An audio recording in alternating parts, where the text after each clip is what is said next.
So you want to know, can skin cancer be cured safely without surgery? Well, this video is all about how skin cancer can be cured safely without surgery. Welcome to HEALTHdrum. I'm Dr. Bert Vorstman, a urological surgeon and former researcher, and this channel is all about routine medical conditions, self-care, and digital health so you can be in control of your healthcare needs. If this is your first time on the channel and you like to get fact-based healthcare information, please take a moment and subscribe for me. It's entirely free. Also, HEALTHdrum is for educational and informational purposes only and not a substitute for professional medical advice. The links to the material are in the description below. So skin cancer is the most common form of cancer worldwide. What types of skin cancer are there? So this is a list of the most common types of skin cancer.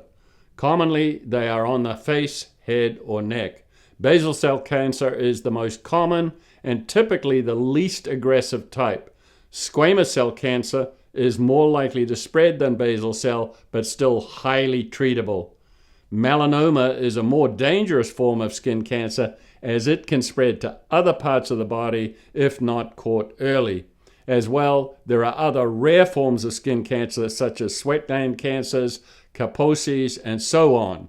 Each type of skin cancer is treated differently, and for each there are several treatment options, all with potential upsides and downsides. Although surgery is still the gold standard for skin cancers like melanoma, the rest of the video will concentrate on non-surgical treatment options for basal cell and squamous cell cancers. So liquid nitrogen is used to freeze and destroy abnormal cells.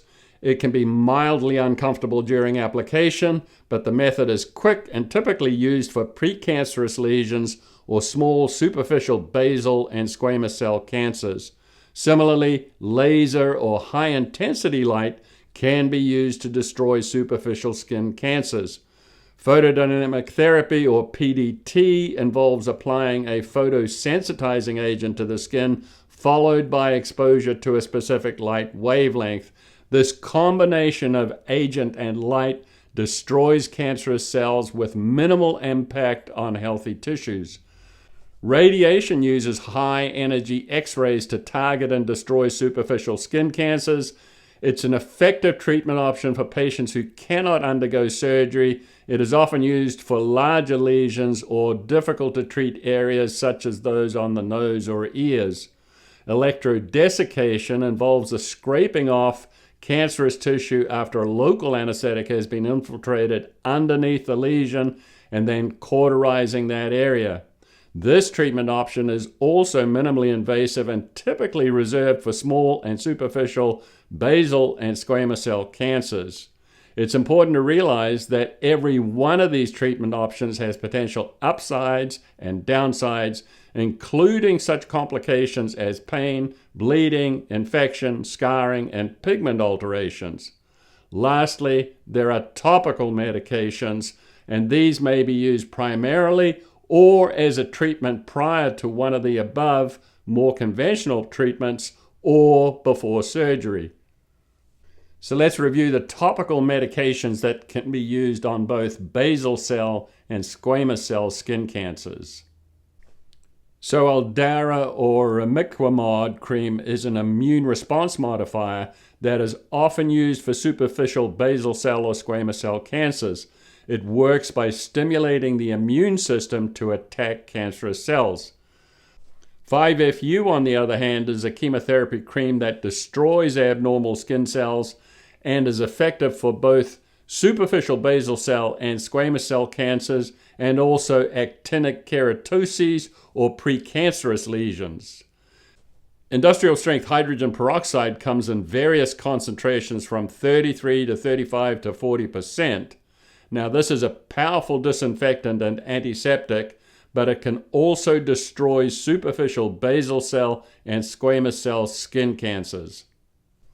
So how does industrial strength hydrogen peroxide work on superficial basal cell and squamous cell skin cancers? So many skin cancers shift from an oxidative to glycolic metabolism or utilization of glucose, making them much more susceptible to the effects of hydrogen peroxide. After being treated for basal cell or squamous cell cancer, many people feel quite comfortable recognizing recurrent areas and prefer the option of a self-care treatment rather than the inconvenience and cost of recurring doctor visits. So how do you use industrial strength hydrogen peroxide to treat superficial squamous cell or basal cell cancers? You can easily buy industrial strength hydrogen peroxide online, and you don't need a doctor's prescription. Any of the strengths between 33 and 40% are useful. It usually lasts a few months in a dark container. The hydrogen peroxide can be easily applied with a cotton ball or a Q-tip to the area in question. You will feel some mild burning or stinging, which will come on after about 10 seconds.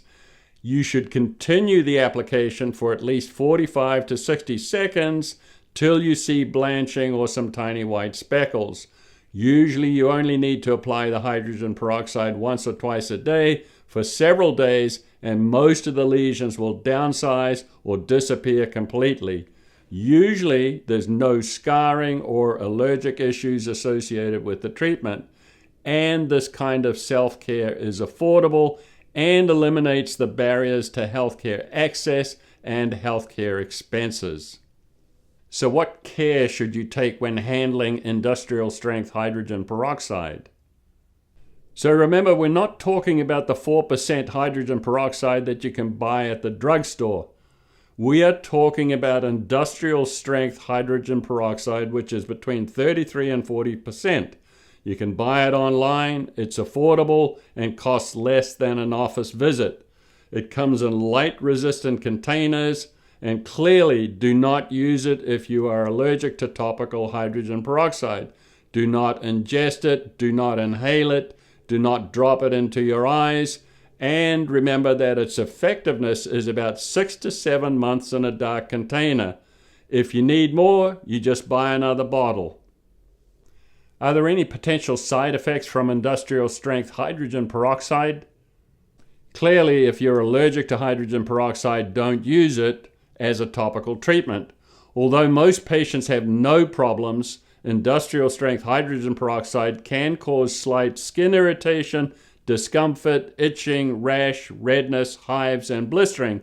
And although unlikely, if there's an untoward problem, you should seek medical attention. So is topical industrial strength hydrogen peroxide FDA approved for use as a skin cancer treatment? While there's no FDA approval for use of industrial strength hydrogen peroxide to treat skin cancers, a 40% topical solution is approved for treating raised seborrheic keratoses, which are non-cancerous skin growths. However, it must be underscored that the lack of FDA approval for treating skin cancer with topical industrial strength hydrogen peroxide only means that relevant data to establish safety and effectiveness is unclear. This does not mean that topical industrial strength hydrogen peroxide for superficial skin cancers is unsafe, ineffective, or not beneficial. It just means that the FDA is simply waiting for more supporting scientific data to show safety and benefits. On the other hand, there are plenty of examples of FDA approvals that were eventually shown to be misguided as the approvals proved to be unsafe and ineffective. So is there any evidence or proof of concept that topical industrial strength hydrogen peroxide can effectively treat superficial skin cancers? So there are several clinical reports indicating that topical industrial strength hydrogen peroxide effectively shrunk skin cancers so that they could be cut out without the need for skin grafting. As well, there are other reports concerning the treatment of a tongue lesion and another concerning the treatment of superficial squamous cell and basal cell cancers to the face, as well as case reports of treatment of seborrheic keratoses and skin tags. The links to these articles are in the description below. And because of these findings, it seems logical that topical industrial strength hydrogen peroxide could also be useful for treating HPV or human papilloma virus infected genital skin, as well as superficial anal, cervical, and penile squamous cell cancers. At least this could be tried before considering more aggressive treatment options. So let's recap. In this video, can skin cancer be cured safely without surgery? You learned that there are several non-surgical treatment options, there are several topical treatment options, and you learned that although not FDA approved, topical industrial strength hydrogen peroxide seems to be effective for treating superficial basal cell and squamous cell skin cancers. By the way, let me know if you want to hear about other medical topics. To learn more about routine medical conditions, self-care, and digital health, check out these other videos.